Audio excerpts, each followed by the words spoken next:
Sariwa yung hangin dito guys. And maganda rin yung view na makikita mo. Kaso papugso-pugso yung ulan.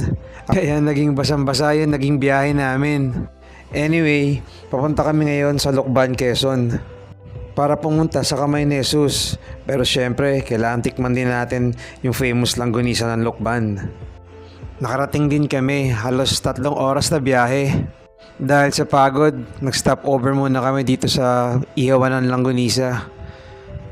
Dito makikita nyo kung paano siya ginagawa, tapos iniihaw siya kagad. Ganon ka-fresh dito, tsaka yung suka dito napakasarap.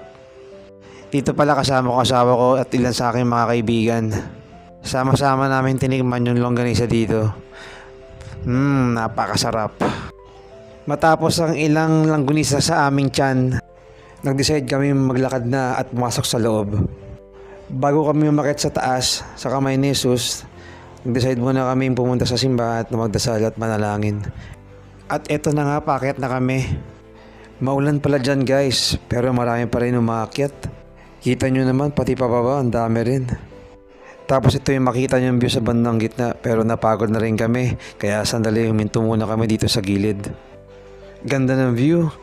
Final stretch na pala to, paakyat. Malapit na rin kami sa tuktok.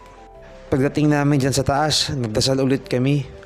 Pagbaba namin dyan, dumiretso na rin kami sa next destination namin. Dito yan sa F-Friends. Isang kainan dito sa Lucban na pinupuntahan ng mga lokal. Pumasok na rin kami kaagad kasi mga pagod na rin. Yan pala, naka-order na kami, hinahantay na lang namin. Yan pala in order namin, Jumbo Lucban Langgonisa. Unang dumating sa order namin ng pansit, sumunod ang langgonisa. Kaya binanata na namin hanggat mainit pa. Unang kagat, at unang habhab, sarap. Sabayan pa ng mainit na kape at magandang kwentuhan. Solid. So matapos namin kumain, nag-decide na kami bumiyahe pabalik. At ito, malakas ang ulan, kaya nag-stop over muna kami dito sa Rose Bibingkahan. Isa rin to sa mga itinerary namin, bumili ng masarap na bibingka.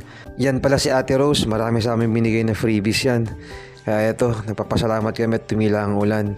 Pero up to na ito guys, napakalakas ng ulan yan. Ba't basang-basa kami.